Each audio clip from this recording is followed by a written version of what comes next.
نہیں فتح تو اس میں اگر یہ ہے کوئی سی کی تو وہ مولانا فضل الرحمان کی ہے. اچھا. اور یہ میں بے دریغ انداز میں اس کو تسلیم کرتا ہوں کیونکہ مولانا سے پہلے مولانا کے پاس یہ معاملہ مدعا جانے سے پہلے جو پہلا بل تھا جو بل تھا جس کا لا منسٹر کو بھی نہیں تھا پتا, اس سے پوچھا کیا بل پہنچا ہے کہ نہیں,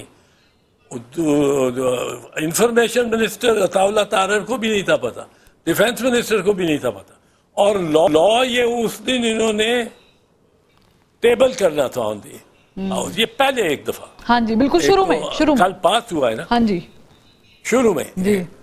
تو یہ اپنے 224 بندے بنا کے اور 65 بنا کے اس میں سینٹ میں یہ مطمئن تھے ہمارے, ہم مطمئن تھے کہ یہ ہم نے پاس کرا لیں. اب میرا یہ کوشش رہی کہ میں کنونس کر سکوں کچھ لیڈرز کو کہ یہ اس پہ آئینی ترمیم ہے, اس پہ لمبی بحث ہونی چاہیے, 6 مہینے تک بحث کرو اور پھر ایسا کندن نکال کے لاؤ پانی میں سے اور اس کو سجاؤ اور پھر یہ دیر پا رہے گا. اب میں آپ کو بتاؤں اس میں 1-2 ٹھیک اچھی چیزیں اور میں ان کے اپریشیٹ کرتا ہوں کہ آئے. ایک یہ کہ ہمارا وکلاء کا دیرینہ مطالبہ تھا. پرابلم آئیں گی, پرابلم ہے کہ میں کافی باتیں کہہ رہا ہوں. یہ سپریم کورٹ نے اسٹینڈرڈ لا رکھا ہوا ہے 100 سال سے, اور یہ انڈیا میں اور برطانیہ میں بھی اسی قسم کا کہ اگر ایک 5 ممبر کا جج ہے اور کوئی ججمنٹ ہے تو وہ 6 ممبر بینچ اس کو سیٹسفائی کر سکتا ہے, کوئی اور نہیں کر سکتا, کم کر. اب 5 ممبر کا یہ ججمنٹ جو افتخار محمد چودھری کے ٹائم میں آتی رہی, ان میں 2 ججمنٹ ایسی میں جانتا ہوں جس میں 17 کے 17 جج بیٹھے, ایک NROI اور ایک supreme court bar association, supreme court bar association, وہ 2009 میں آئی, 31 جولائی 2009, اور NROI اس کے بعد آئے. اب یہ 17 ججز کی جو ججمنٹ ہے, یہ 5 جج سپریم کورٹ کے کس طرح اس کو سیٹسفائی کریں. جو پہلے تھا مسئلہ اس میں یہ تھا کہ اگر آپ سپریم کورٹ کے اوپر ایک سپرا سپریم کورٹ بنا رہے ہیں تو وہ پھر اپیل جائے گی, پھر تو چاہے 5 جج بیٹھ کے 20 لوور کورٹ کے ججوں سپریم کورٹ لوور کورٹ سمجھا جائے گا ہو جائے, تو وہ اس کو سیٹسفائی کر دیں. اب وہ سیگمنٹ تو ان سے تو چھٹکارا پایا ہی نہیں جاتا. 2/3 اکثریت آئے اور پھر ایڈریس کرے اس ایشو کو, پھر یہاں ہو رہا ہے اس معاملے پہ بڑی بحث ہو رہی. ٹھیک. اچھا صاحب ایک اور چھوٹا سوال کرنا چاہوں گی آپ سے, آپ بڑی اچھی گفتگو کر رہے ہیں. مجھے بتائیں کہ اب ظاہر قاضی فائز صاحب کے جانے کا ٹائم آ گیا ہے اور بڑا قریب, آج 21 ہے, 25 is around the corner. 3 senior ججز کے نام جس میں ظاہر ہے کہ منیب اختر صاحب ہے, یحییٰ آفریدی ہے, امین الدین خان صاحب ہیں. آپ کو لگ رہا ہے کہ منیب اختر صاحب کے چانسز ہیں اگلے چیف جسٹس بننے کے کہ نہیں ہیں؟ انہوں نے آئی ڈونٹ نو کہ اگر منصور علی شاہ صاحب یا یحییٰ آفریدی کو یہ 3 سال چیف جسٹس ہو جاتے ہیں, 3 سال کا ٹینیور ان کا ہو جاتا ہے, اس کے بعد انہوں نے سپریم کورٹ میں ہونا ہے کہ نہیں. اگر ہونا ہوگا تو ہی will be one of the 3 top lawyer ججز to be selected, one of the 3 top.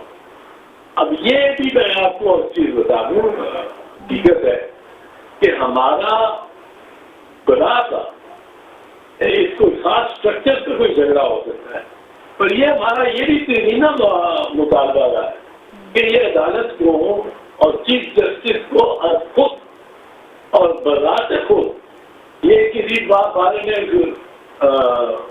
वो ले लेना सुबह मोटो मशहूर हुआ था।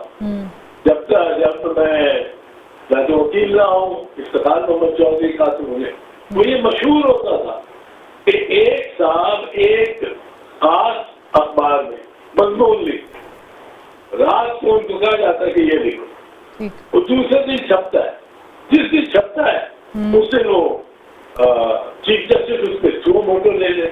नहीं, लेकिन मैंने आपसे ये इस तनाजुर में पूछा है क्योंकि एतजाज साहब काफ़ी खबरें आ रही हैं कि शायद मंसूर अली शाह साहब हिमसेल्फ इस्तीफा पेश कर दें या वो इस रेस से बाहर हो जाएं और फिर जो उनके बाद 3 सीनियर तरीन जजेस होंगे उनके नाम जो हैं वो ज़ाहिर है कि कमेटी में जाएंगे और उसके बाद फिर एक नाम फाइनल होगा। आप समझते हैं कि इससे आइन में बेहतरी आएगी क्योंकि कुछ लोग इसे पिक एंड चूज का नाम दे रहे हैं? नहीं, अगर मैं नहीं समझता मंसूर अली शाह पे ये दबाव डाल सकते कि वो छोड़ दे, वो ये अलग बात है, वो सुपर सीट हो गया और उसको चीफ जस्टिस ना बना तो फिर वो इन प्रोटेस्ट जो कि इंडियन सुप्रीम कोर्ट में भी हुआ था, हरदेश, शीलत और ग्रोवर 3 सुप्रीम कोर्ट के जज थे और सीनियर से सिकरी से जस्टिस सिकरी से, लेकिन इंदिरा गांधी ने जस्टिस सिकरी को लगा दिया था 1972 में चीफ जस्टिस, उन तीनों को सुपरसीड करते एंड द 3 जजेस शीलत, हरदेश and Grover, this all 3 resign, they went home. वो एक बात बन सकती है, मैं सोच सकता हूँ कि Mansoor Ali Shah would do it, but Mansoor Ali Shah has a chance of becoming the chief justice and he should stay on until at least that decision is taken. अगर मीनुद्दीन साहब को ले आते हैं, ले आती है गवर्नमेंट, तो उसमें पिक एंड चूज होगा। हम लॉयर में ये रहा है कि पिक एंड चूज नहीं होना चाहिए, हम ये इसके खिलाफ, हम इसके हक में थे कि सीनियरिटी पे चले, पर हमने जो देखा है और इस पर बड़ी हमारी ओपिनियन रिवाइज हुई है कि ये सीनियरिटी के डेट ऑफ बर्थ के सिलसिले में की वजह से कोई ऐसे जज, ऐसे मजदम आधार अफराद चीफ जस्टिस बन जाते। मैं मिसालें आपके किस साथ हुई है, कितनी दूर, जितने आप देखेंगे हर एक कोई सही जज के बाद एक मजदम आधार। मैं एतजाज साहब कता कलामी की माफी चाहूंगी, एक बहुत अहम सवाल है इस वक्त मेरे जहन में आ रहा है और वक्त की क्योंकि कमी है, मुझे सिर्फ ये बताइएगा कि इसके खिलाफ, इस तरमीम के खिलाफ इसको चैलेंज करने का भी कहा जा रहा है, अगर ये तरमीम चैलेंज होती है तो इसकी पटिशन कहाँ जाएगी? सुप्रीम कोर्ट जाएगी या उसी आईनी बेंच के पास जाएगी जो सुप्रीम कोर्ट के अंडर होगा और जिसके पास 184(3) का राइट भी है? और अगर वहां जाएगी तो एतजाज साहब उसी की तो बुनियाद पर एतराज होगा उस पटिशन में, एतराज होगा, और जो एतराज होगा वो इस बुनियाद पे कि ये सीनियर मोस्ट नहीं था तो इसको सुपरसीड करके किस तरह लगाया गया, ये ट्रेडिशन पड़ चुकी है। जहाँ सीनियरिटी काउंट नहीं हो रही, वो हाई कोर्ट के जजेस हैं। आलिया नीरज साहिबा, शी वाज नंबर 3 या 4, आपको बना दिया चीफ जस्टिस। इस तरह दूसरे दीगर जजेस भी सुप्रीम हाई कोर्ट में ये सुपर सेशन का प्रिंसिपल है। आप अगर ये आइन समझते हैं कि आइन में और आइन साल असेंबली ने ये किया है, ये फैसला किया है कि सीनियर मोस्ट 3 सीनियर मोस्ट जजेस में से कोई चुनेगा कौन, एक पार्लियामेंट्री ग्रुप। ये एक चीज जो है मैं समझता हूँ जो एजिटेट करेगी, जो लॉयर बिल्कुल एजिटेट करेगी। और क्योंकि ये तो एक इस तरह है ना कि जिस तरह वो जो है कोई फौजी आर्मी की वो principle of king Edward medical college तय करेगा कौन होगा, या पिंग का डायरेक्टर जनरल कौन होगा, इनको देख के जो डॉक्टर्स हैं, तो ये चीज खटकेगी। पर एक जैसे मैंने कहा कि 184(3) की जूरिसडिक्शन को रेगुलेट करने का मामला, दूसरा जो हमारा पुराना मुद्दा चला आ रहा है कि चीफ जस्टिस खुद से ही अकेला ही इसको इख्तियार है कि ये नॉमिनेट करे कौन सा जज हाईकोर्ट में लिया जाए।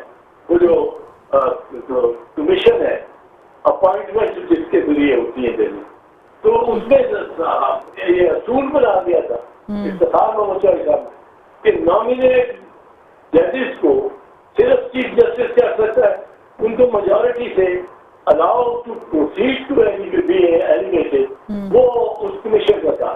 सही। अब ये तो यानी ये हुकूमत ने कर तो दिया है रजा साहब, लेकिन बहुत सारी चीजें हैं जो अभी एड्रेस होने वाली हैं। बहुत शुक्रिया